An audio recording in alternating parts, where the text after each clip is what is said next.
Shalom everyone, and we're studying this week Parashat Ekev, the book of Deuteronomy, chapter 6, verse 12 and on.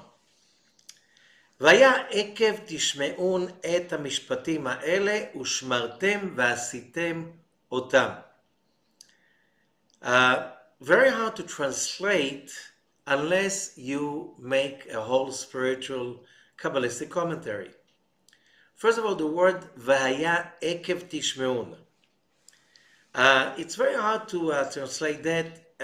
Translating that means, in simple English, following, listening these laws, and you will observe them and make them.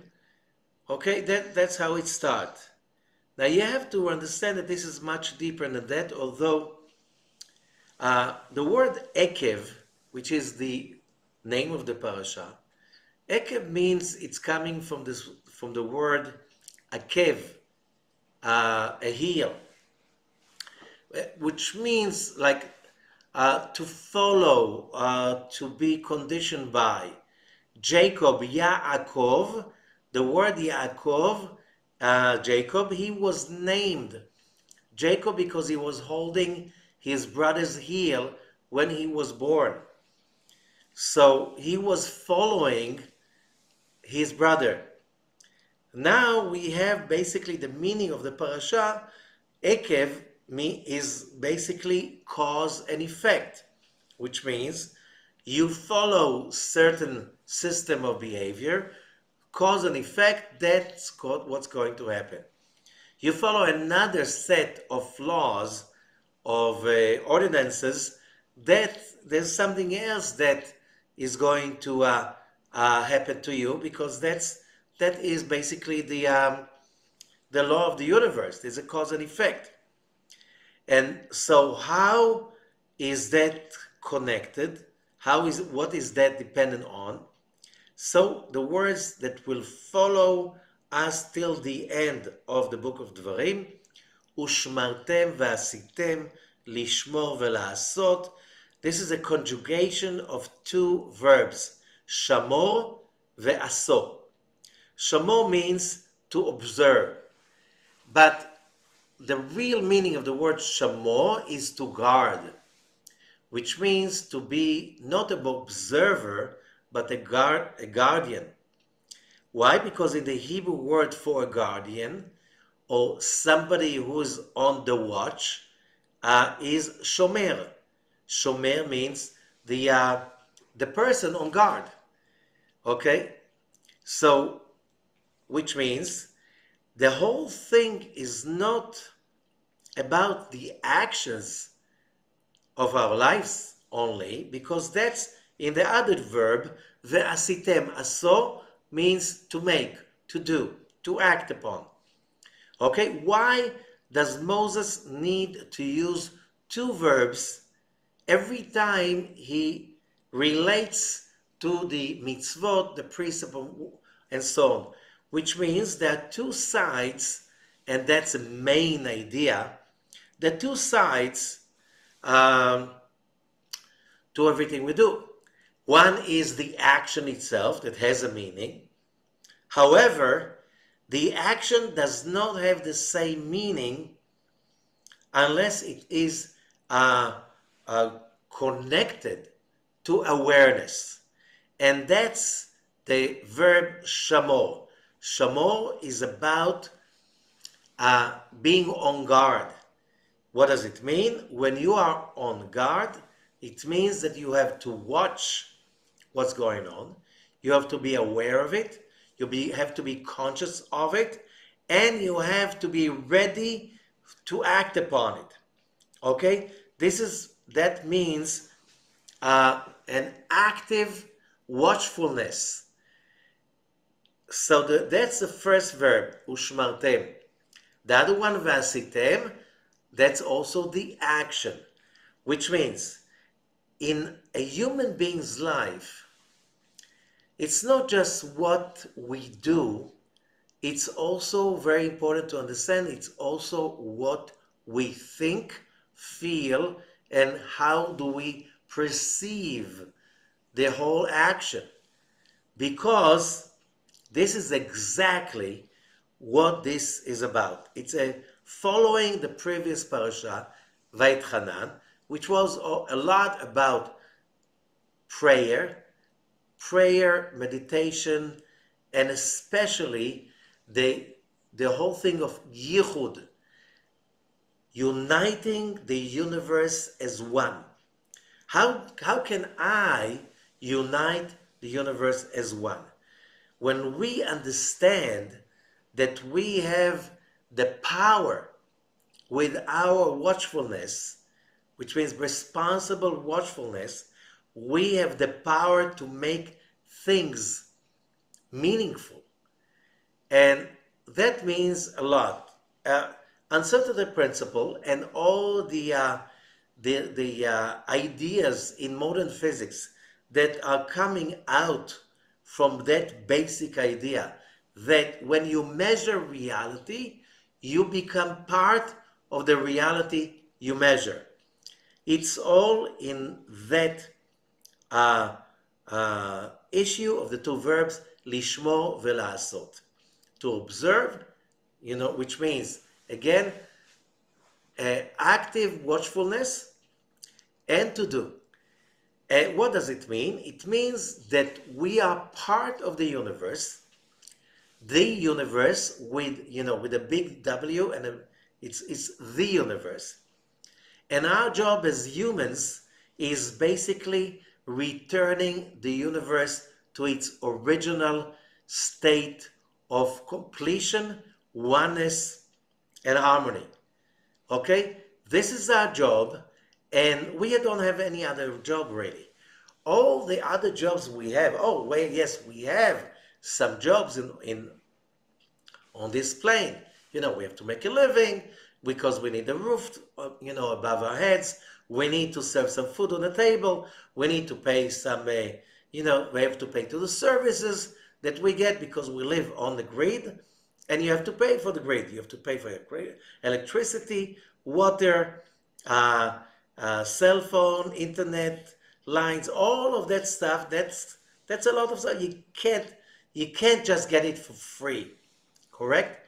So when we understand that we have to work for it, we have the mistake that's what we need to pay for. All the rest comes for free, like the air we breathe, or like the thoughts we think.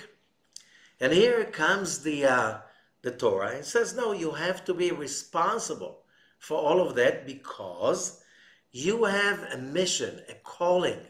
And your calling is to bring the universe to become one all over again and unite the universe together, all its components together as one, and bring it to be one with the Creator and the creation, the heaven and the earth, the God and the Shekhinah.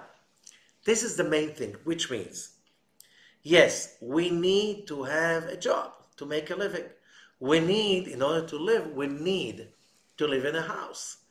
We need, most people do, if they can afford it, do live in a house. Very few people prefer to live in a tent or in a cave, but the majority, if they can, they will live in a house. And there's a reason for that. Also, most people eat. Most people prefer to eat.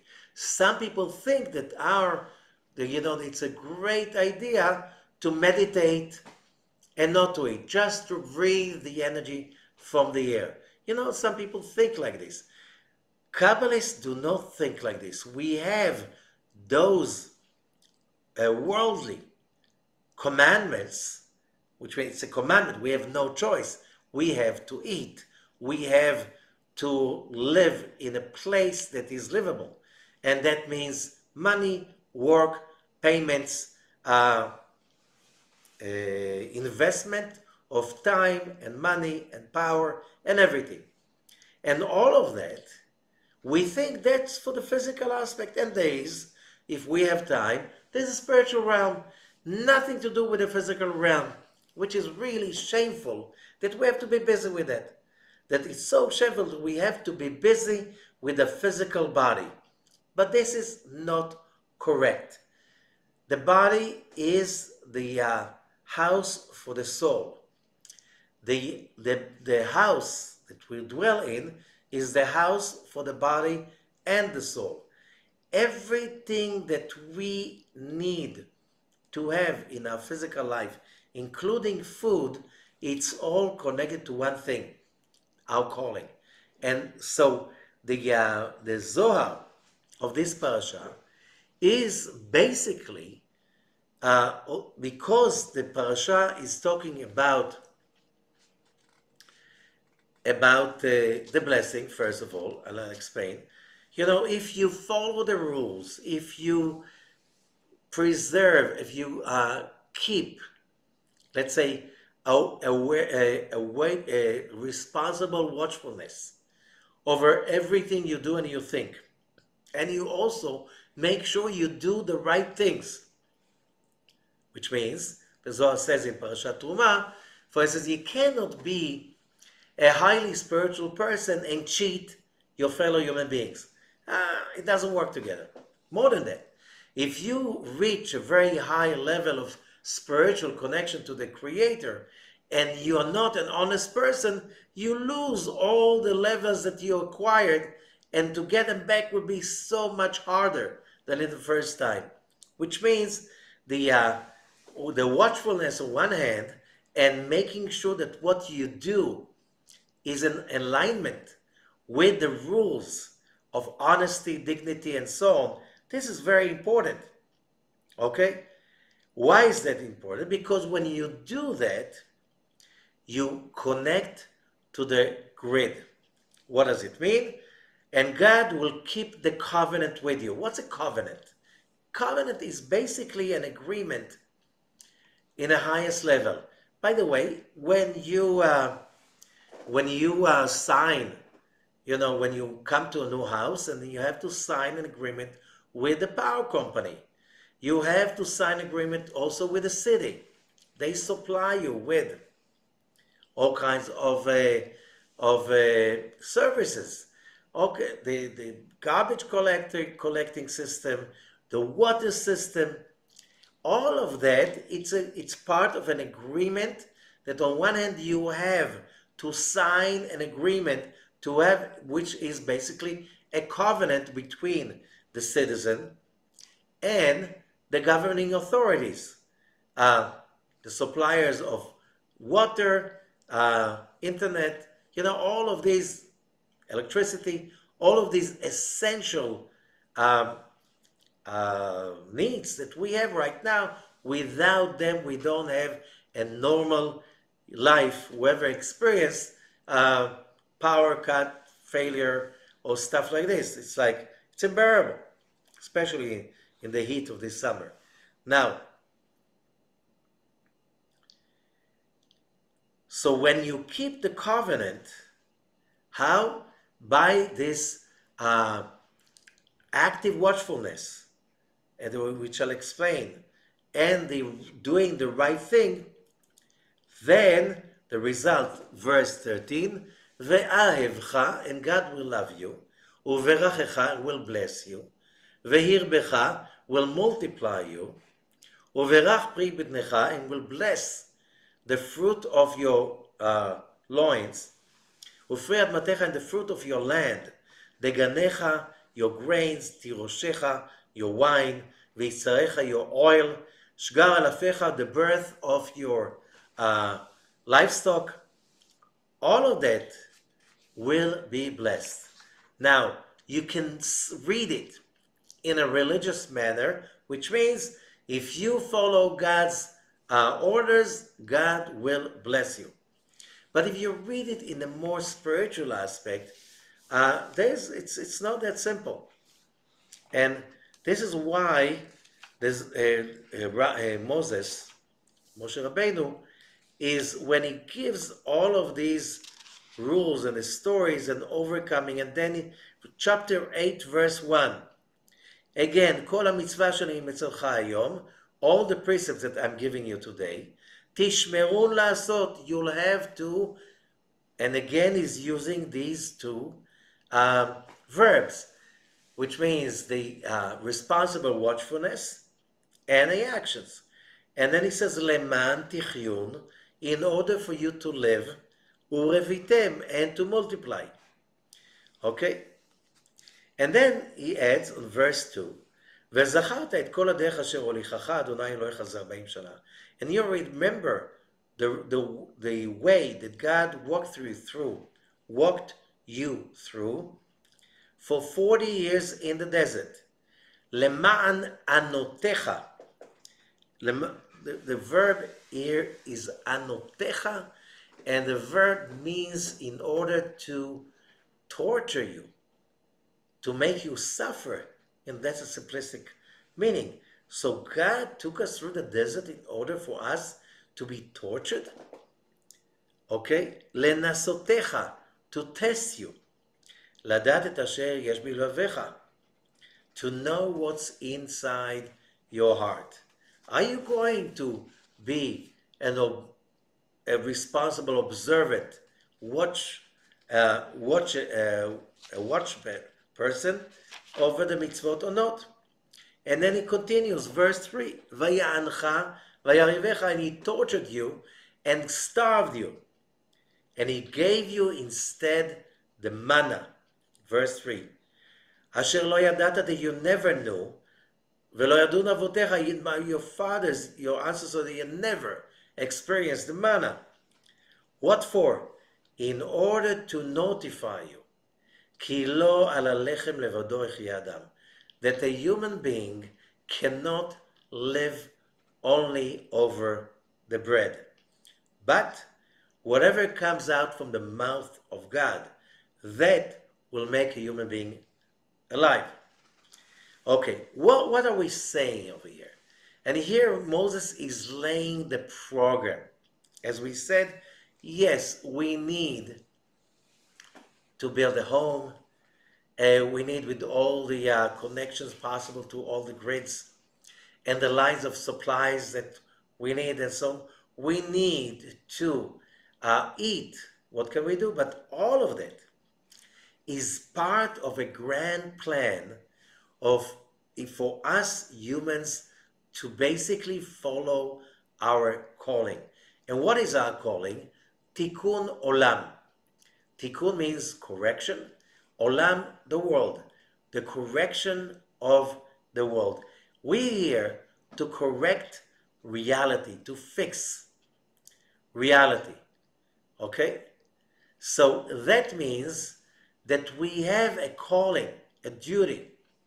And how does that duty applies? And here it continues. All of these, because God is bringing you to the land, the good land, the land of rivers, springs, so on and so forth. Verse 8, Eretz chita usera, the land of wheat and barley, vegefen uteina verimon, and vines, figs, and pomegranates. Eretz zeit shemen udvash, the land of olive oil and honey. Okay? And it goes on. Let's come to the end of it. And that's verse 10. ואכלת ושבעת וברכת את אדוני אלוהיך על הארץ הטובה שנתן לך. And you should eat, you should satiate, you should bless the Lord your God for the good land that he gave to you. Okay, and here comes the point. When you come to the Zohar of this parasha, and the Zohar is starting with with this verse, ואכלת ושבעת וברכת, which basically is the summary of the whole text from the beginning of the parasha till this part, as we said, Dvarim, the book of the Deuteronomy, chapter 8, verse 10. This is just a conclusion of the whole parasha. And what does it say? It says something like this. You think that you are a physical creature, a physical being with physical needs. And when these physical needs will be met, you will be glad to follow some spiritual awareness and calling. And here the Parsha is saying, no, you have a little mistake. You are a spiritual being within a physical body. However, the body was given to you so the body can be your proxy, your avatar on this physical domain in order to activate the big, grand process of humanity, which is called Tikkun Olam. The world was created in a perfect state, and then it was broken a little bit in the story of the creation. Then Adam and Eve were created. The universe was still in almost a perfect state. Adam and Eve had to correct and lift the world into a place of perfection. Not just that they didn't do that, they mess it up even worse than that. So let me explain from the beginning in few words. Okay? When the Creator created the universe, let's go back to the beginning of everything, verse 1, 2, 3, 4, 5 in Genesis chapter 1. Okay? What was the main thing of the creation? So Rabbi Ashlag, in his Ashlagian philosophy, explained it in the most beautiful, simple way. If God is all about giving, what can He create? Everything that is in this universe, it's Him. He is the giver, He is the giving, He's what's given. Okay? That's a godliness. Okay, so what is there to be created? The desire to enjoy what God has to give. That is the only thing ex nihilo, which means something that was created that never existed before. Why? You cannot even get any idea that God has a lack. The source of eternal power, you cannot associate it with any kind of lack. Okay? Therefore, desire, because any desire is a result of a lack. If you desire something, it means you're lacking it. You cannot desire something you're not missing. Okay? And if you're missing, you're not the eternal God. You are the creation. So the creation is capable of feeling lack, feeling need, feeling desire. So the real creation was about a desire. However, since a desire was created in His image, just the negative, the opposite side, okay, whatever we need and lack is only what the Creator is basically giving us. You know, because what comes first, the fulfillment or the need? And the answer, the immediate answer by many people, the need. Now, how do you know what you need? How do you know what is that you lack? If you didn't have it before, you can't feel the need for it. So, first the Creator created the needs, fulfilled it while creating them, which means our needs and desires are perfectly tailored or fit like a glove to the hand. Our needs and desires fit exactly to God's desires to give. His desire to give is not from a need, it's because that's what He is. He is the source of light, power, energy, and good and pleasure. Therefore, when that expands, how could that expand without a space to expand to? This is how the desires of the universe have been generated and created. However, since the Creator Himself cannot give less than everything, He imprinted in us Himself. And we got the need to become a creator, which means we need to be independent. We can't stand when people tell us what to do. We need to be creative. We cannot stand doing nothing. And we need to give and to share. Selfish people can never be happy. Never met any of them. Any happy selfish people. So, how can we manifest those traits of being in the image of the Creator when we are one with Him? That's how we were created. So, we needed to stop the flow of God's light. Finally, that led to the creation of the Garden of Eden, that was all spiritual. Still, we ate from the tree of knowledge. We wanted some more challenge. And the result, that the world fell apart. And our job, our calling, is to put it together. And when we put it together, the perfect world, the perfect world that we will create will be basically the original world that God created. However, because it was broken and we fix it, it will be called after us, because the world will be perfect because we perfected it. Now we can enjoy the universe not as a free gift that is unbearable to healthy people, but as our own achievement. How do we do that? So we were created in a physical body in order to torture us. What does it mean to torture us? We see, especially today, we live in the age of plenty like never in the history of humanity.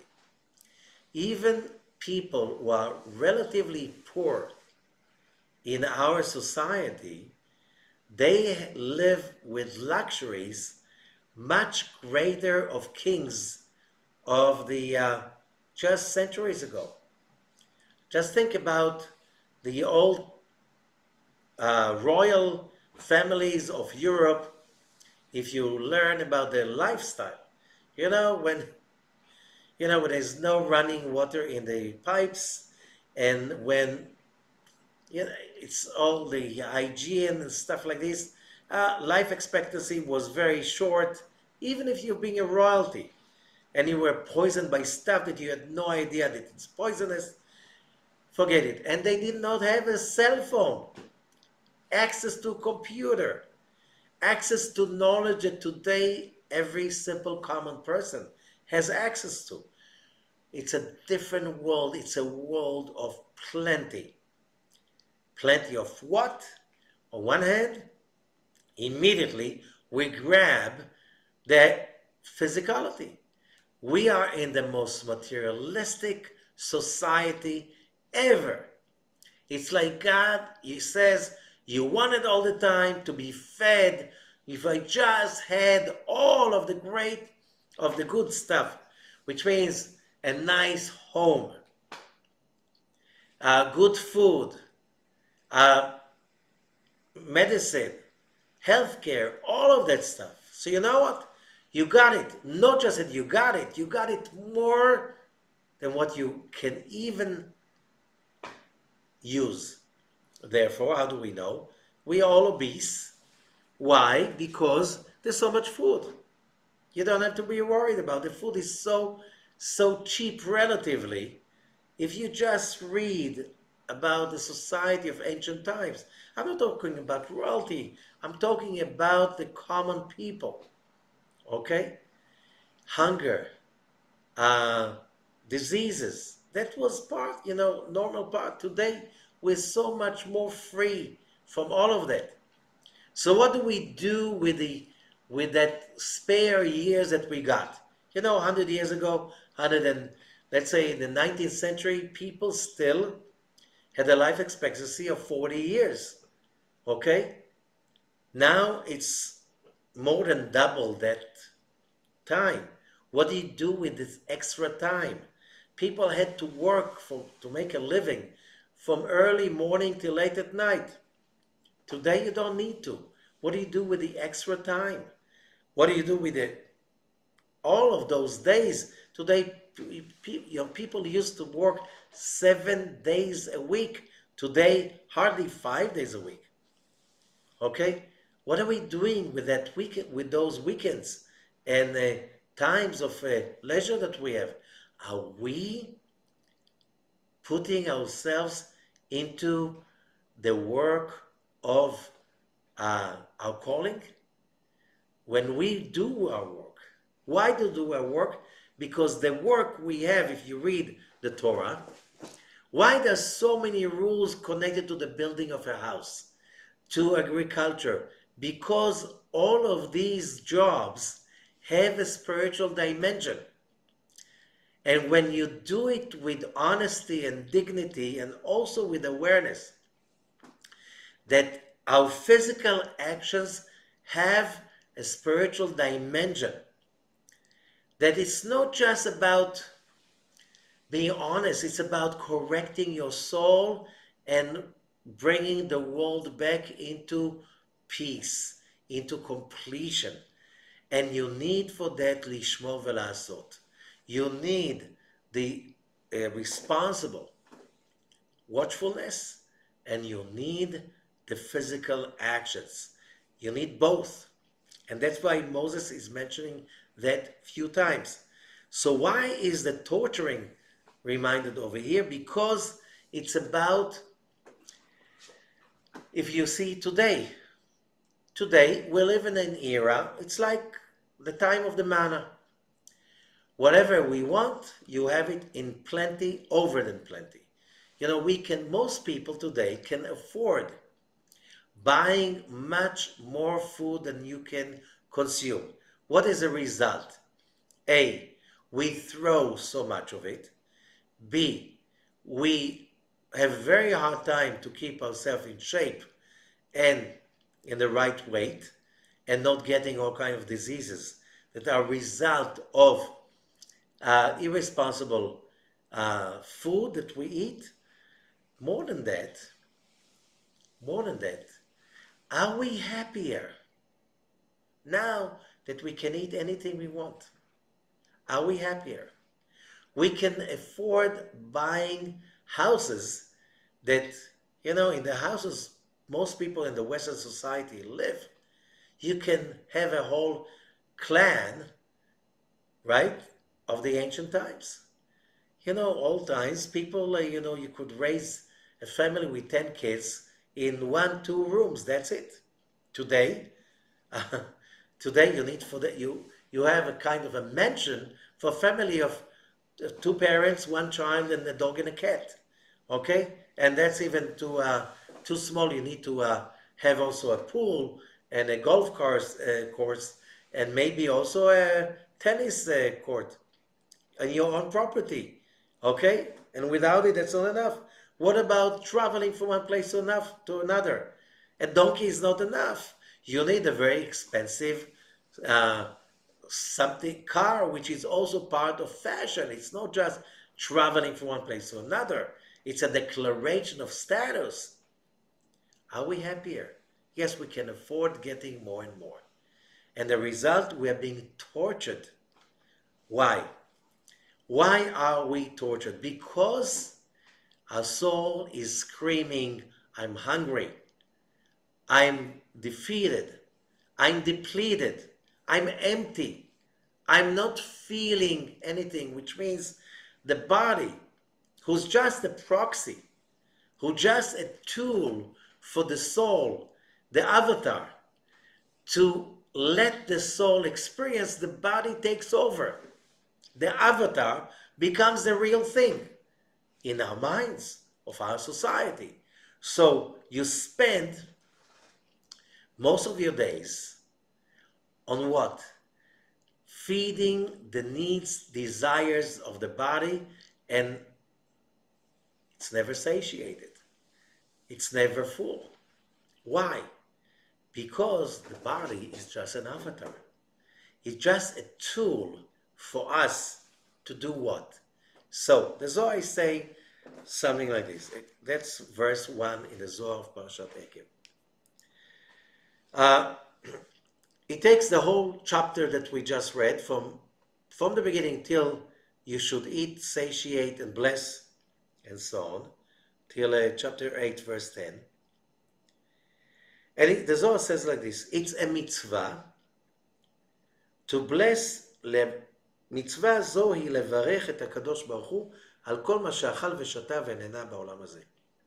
It is a mitzvah to bless the God for whatever the person eats and drinks and enjoys in this physical world. What does it mean?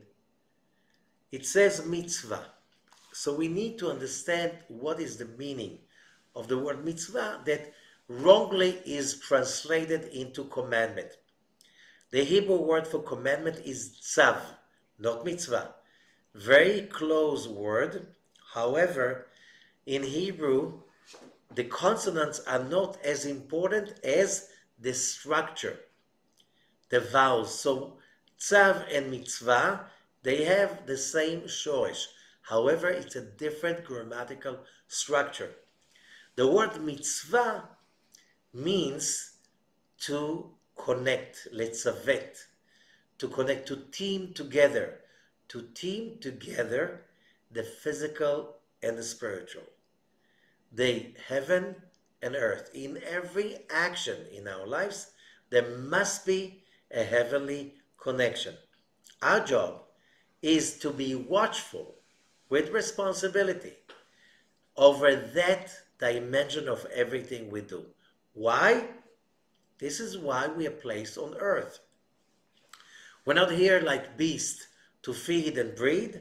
We're here in order to make tikkun olam, which means everything that is in a physical domain has a spiritual dimension of spiritual sparks. Where did those spiritual sparks come from? They came from the big bang of Adam and Eve.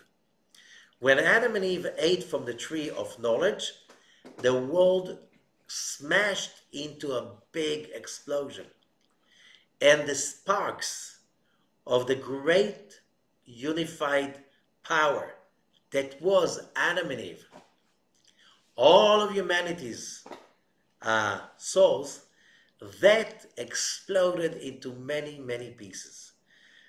A lot of these pieces fell into the inanimate dimension, a lot into the vegetable kingdom, some into the animal kingdom, and the rest into the human kingdom. Our job as humans is to bring all of these sparks back to be one great, complete whole. This is our Tikkun Olam mission. Our job to correct the world. How do we do that? So the Zohar explains. You need to, so first of all, the word mitzvah. The word mitzvah, as we said, means to team. Is to team the mundane and the godly, the heaven and the earth in every action that we act, which means that needs the active watchfulness, the responsible watchfulness of every second to be aware of what we're doing, which means, I'm eating a fruit. What am I doing? You're eating a fruit. You're hungry, you eat a fruit. No. The fruit is made, yes, of calories. What else you have in a fruit? You have vitamins, you have fibers, all kinds of stuff that are nutritious, that is nutritious for your body. Correct. But the most important thing, there are holy sparks that fell from Adam in the sin, that the tree took out from the ground and injected it into the fruits. That's why these fruits are edible. So when we eat those fruits, we need to be aware, watchful, and responsible that by eating that fruit, we're elevating the godly sparks in the fruit in order to reconnect them to the one. That is basically the original Adam. Okay? However, if the person is not aware of it, is not meditating on it, is not making a blessing on it, which again, the purpose of the blessing is not to thank God. The purpose of the blessing is to raise without consciousness, without action of eating the fruit, to raise the holy sparks that are in the fruit and raise them up to bring them back to the one creator, or the dimension, the spiritual dimension of creation. It's very hard to understand. We need to contemplate a lot about it, but this is the name of the game. There's no other game in town. So why is it that we need to make a living? So we can spend it on pleasures like food, like garments, like buying a house, and so on and so forth. But we have to bless on that, because when we bless on it, we're basically drawing the spiritual light of the Creator to this physical dimension, and by this we charge ourselves with spiritual light so we can elevate the spiritual sparks that are involved in our actions. When we do that, we correct the world, which means we are elevating lost sparks of Adam and correcting the sin of Adam. When the sin of Adam will be corrected, how would we know that the sin of Adam will be corrected? There won't be any death anymore. And let me explain, what does it mean, death? When we are disappointed, something inside us is dead. When we are very upset, something inside us dies. When we are very angry and hopeless, something inside us dies. So when we learn how to transform all of these fallings into, I'm doing it not for the money. Yeah, money is important, I'll work for the money. But I did my job and the money didn't come. I did my job. My job is to elevate the sparks. How do I elevate the sparks? When I eat, drink, buy, own anything of pleasure, and I make a blessing, and I won't go into it, but there's so many blessings in the Jewish prayer book, and there's a blessing for food. Okay, there's a blessing for water, and there's a blessing for bread, there's a blessing for wine, there's a blessing for vegetables, there's a blessing for fruits, the blessing for good smells, the blessings for everything. Okay? So, what's the purpose of the blessing? It's not telling God He's great and thank you for giving it to us. He knows He's great, He doesn't need us to remind Him that. So why do we need to bless Him? Can I change God? No. I'm finite and God is infinite. Can the finite change the infinite? This is impossible by any kind of logic. So how can I affect God? When I bring His sparks back to their perfect state of oneness, unity, and awareness. This is our calling. So that's why the Zohar says, whoever does not bless, אינו מביא אינו מברך, נקרא גזלן לקדוש ברוך הוא. If you don't bless, you are a thief, a robber, relatively to the Creator. Why? What does a robber do? The robber comes to the store and with a gunpoint, he takes stuff like money, goods, and stuff, and he runs away. Okay? Does that belong to him? No. It says, do not steal, right? On the 2 tablets. So can he really enjoy the sparks of light that are treasured in the goods he stole from the store? And the answer is, he cannot really enjoy it because they don't really connect to his soul. They don't belong to him. And therefore you see thieves have a tremendous desire to achieve, because whatever they're being fulfilled with can never be satiating for them. That's a big torture. The big torture is to have everything. You have the manna, your whole taste were in the manna. You have the water, every liquid was there in the water. You just had to imagine that you eat in chicken, it was chicken. If you imagine turkey, it tastes like turkey. If you imagine like beef or lamb or whatever, it tastes like this. Depends like how rich and great was your brain. Which means if you could imagine great food, you ate great food all the time. If you could not imagine something that tastes more sophisticated than a cucumber, that's what you tasted. Cucumbers. Okay? Then you get fed up. And of course, who's to be blamed? God. Now, God gave you all the taste. Now it is your job to elevate the proper taste in that food. How to elevate? Saying the blessing and enjoying it. You know, some people, they say the blessing, but they forget to enjoy. So, are they really lifting up and clearing, fixing, correcting those sparks? You need the action, not just the intention. So, therefore, how by blessing the food or smells or clothing that I wear or my house, how do I follow that? Do not steal. And the answer is very simple. As I said, when you steal, you can steal the proxy, the avatar, the texture. You can steal watermelons. You can steal a car. Okay?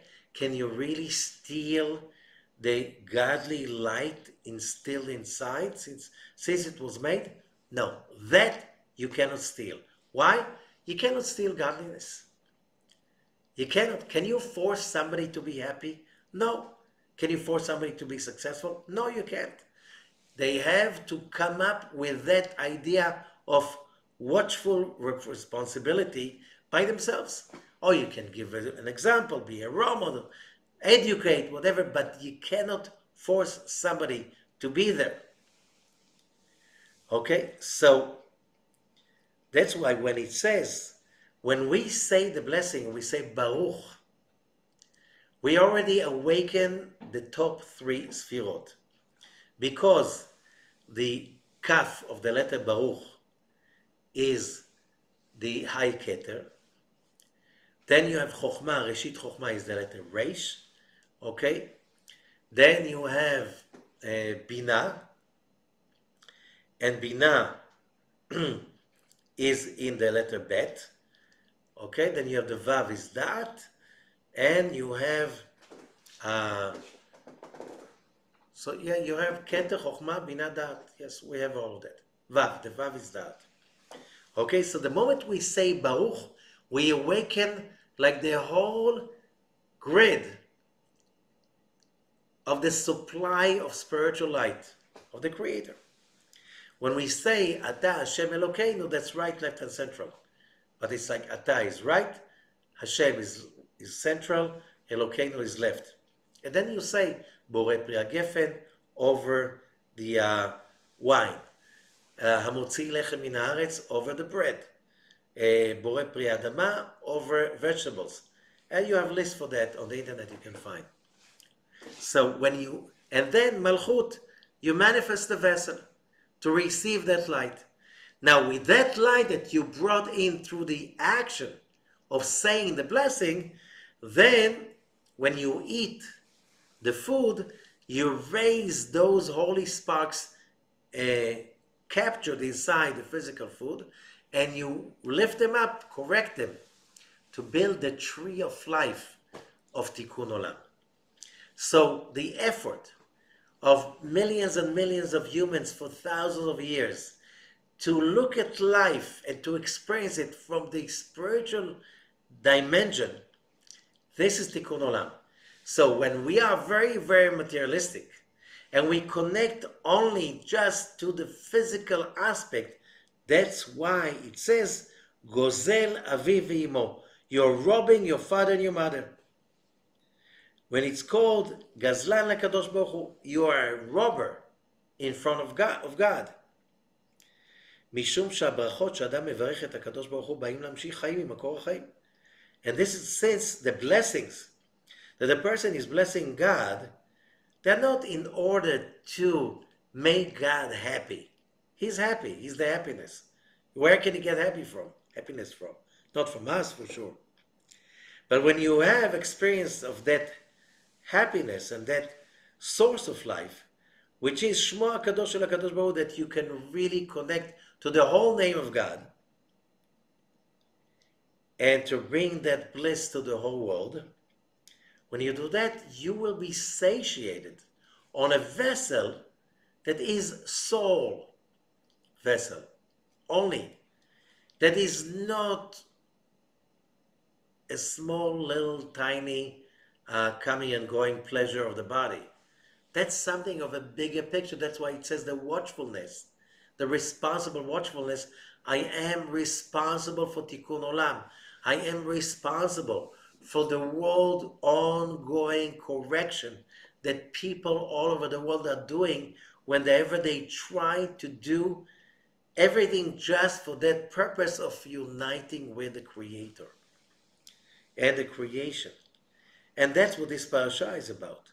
And therefore it says, Ve'achalta, you would eat, Ve'savata, you should satiate, and Uverachta et Adonai Elohecha, and you bless the Lord your God. What does it mean you bless him? You're not telling him how great he is. He doesn't need that. It's not going to change anything. However, when we say the blessing, we raise those lost sparks and you bring them back into the grid. And when finally there won't be any sparks left to be corrected and lifted up, this is when we will move into the next stage in which we don't need to be tortured that much. Now, what is the torturing? The torturing is a result of our fake perception of reality.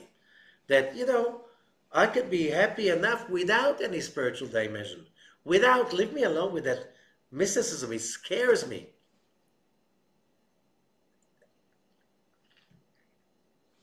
Yes, it is more scary to be materialistic, because being materialistic means that you are stealing from God. Am I stealing from God? I worked for this money. No. You cannot steal happiness. You cannot steal success. Let's say somebody steals a car. Another person steals a diamond ring. Okay? Can they enjoy the spiritual power inside these objects? And these objects have spiritual power. Everything has spiritual power within it. Can you enjoy it? If you just connect to the physical aspect, what does it mean? When you steal it, the light stays with the owner. You stole only what? The avatar. Which means the avatar today, everybody knows an avatar could be a virtual representative of the real thing.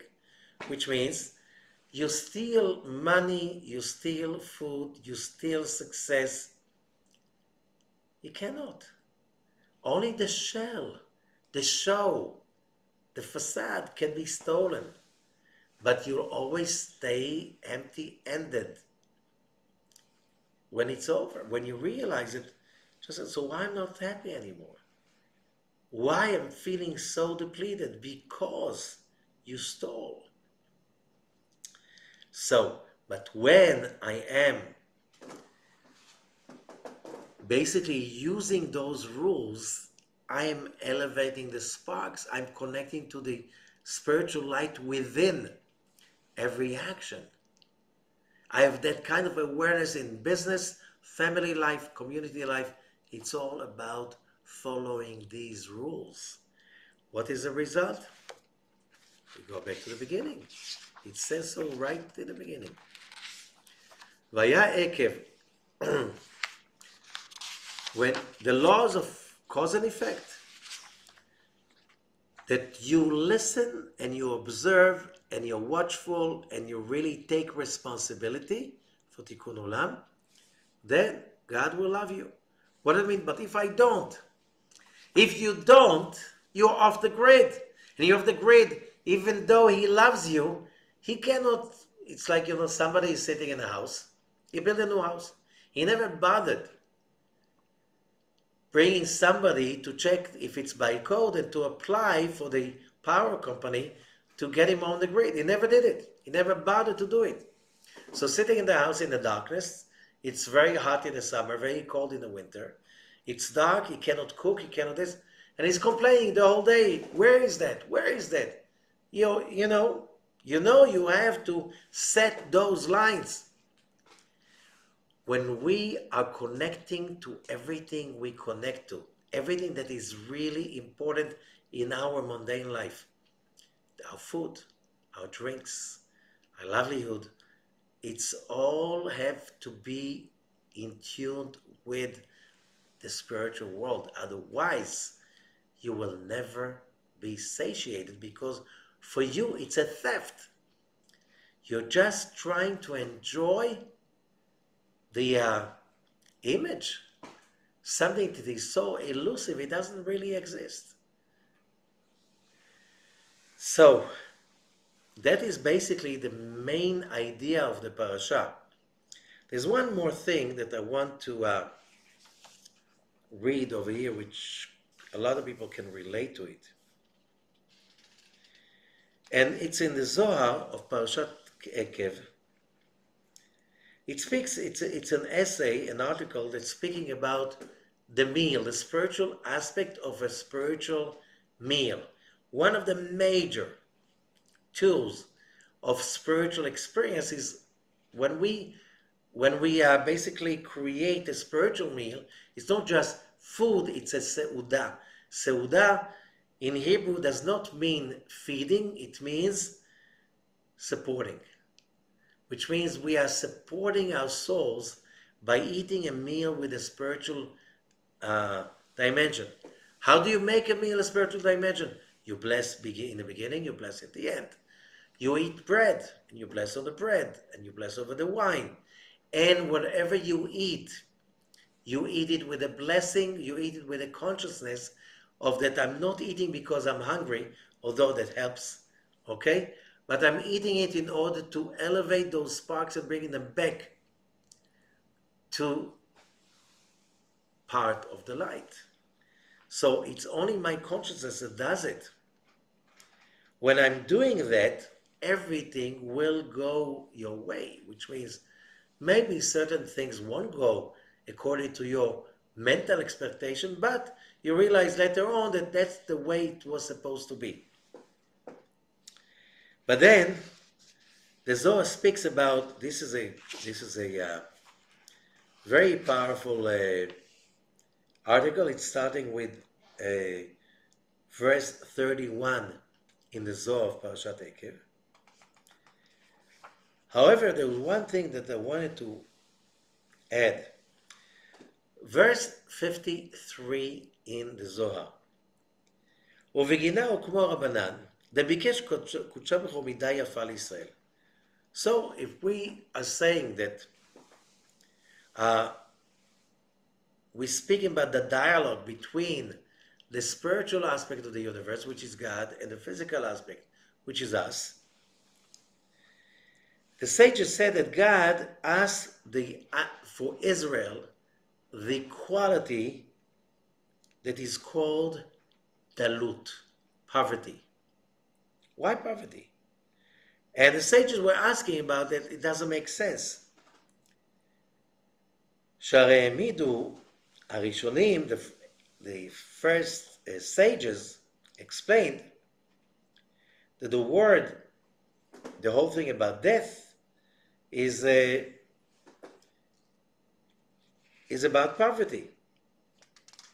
If poverty is like death, how come God thinks that poverty is a great attribute?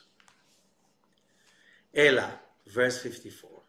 בגין דכל עמה ולשנה וירא כי יראה והתקצף וקילל מלכו בעולואיו ופנה למעלה. על ישראל ינון קיימה דקודשה ברכו בעמידה ולא הכחישין בי.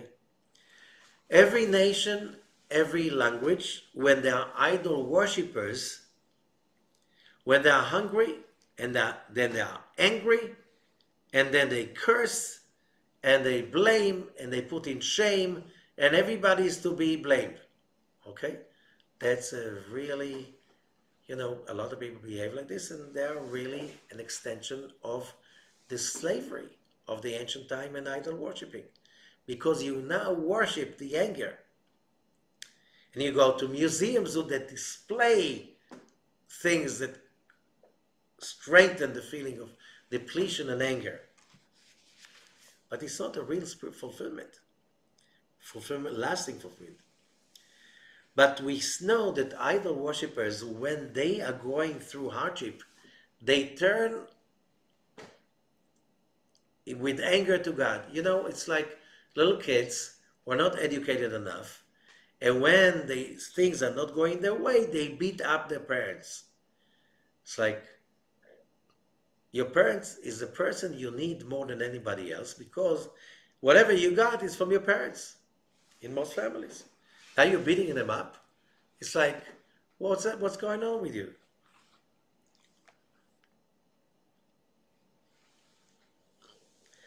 But the Israelites who are within the covenant,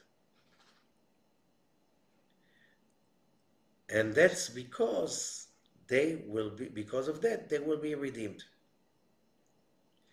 So part of the process of the Messianic age is basically reaching that place, which means the Zohar says, Vet am ani tosheh, I knew who save a poor nation. And what does it mean? It says, ani, the word ani, poor, means also it's the same word as inui, torture. As we said, ani chashuv kemet, somebody who's poor, he's like a dead person, because who cares about him? However, if there is a person that has a lot of richness, but he is defeated with the pain, misery, and sickness, he is also poor. Because either he's being pressured because of his richness, because if not his richness, he will be left alone. Or other people want his money. And that's why he feels anxious and depleted. That person is called ani, a poor person. When you have a person who is very rich, as Zohar is teaching us, but he's mentally feeling torture, he's, for all kinds of reasons, he's not enjoying his position, he's also poor.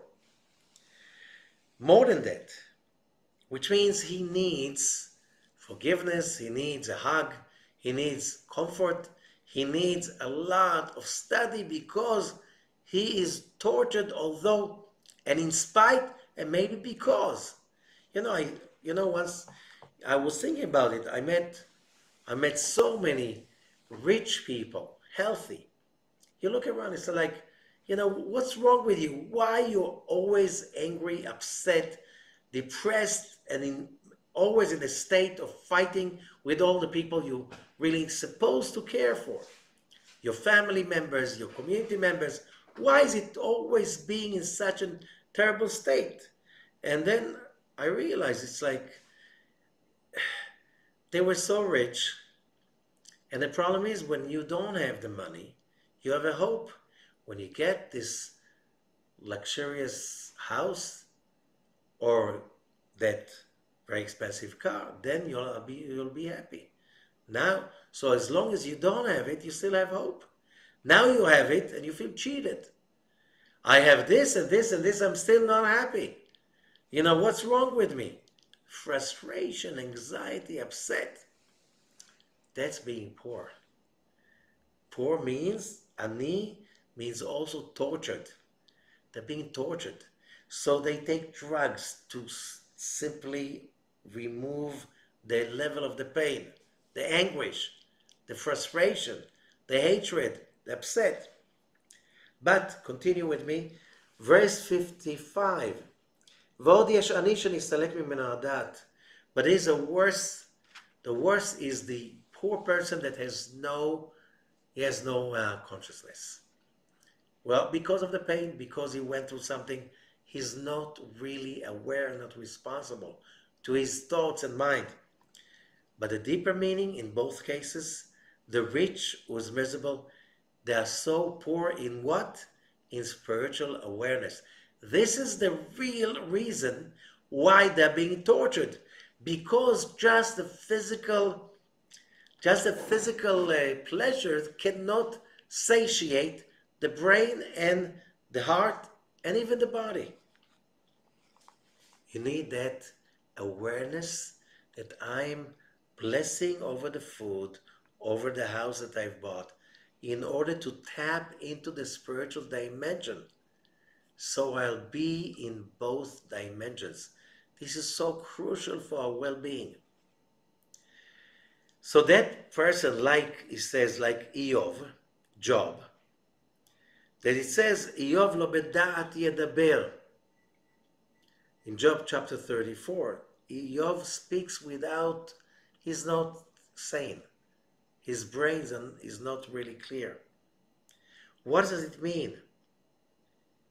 Which means, and the Zohar explains, when somebody is with a lack of knowledge, he is not aware of his position on earth.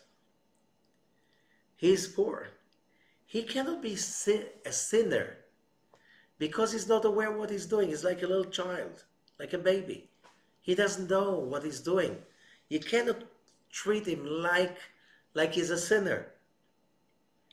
And today especially, you have so many people walking around us. They're angry, they're upset, no matter what you give them, they always find fault in everything. They're so critical and angry and hateful. And you can't judge them, says the Zohar. They don't have the awareness. They are poor. Yeah, some of them are very rich. Look at the car they're driving. They're poor. They're poor because they don't have the proper awareness. What they have? Nothing. Remember that when you see people around, because most people around, they're being tortured because they're not aware of the scope of our reality. Because of that, you can't judge their anger, their hatred, their crazy behavior. They're simply like a baby that has no idea what's going on. And they are not responsible for their actions.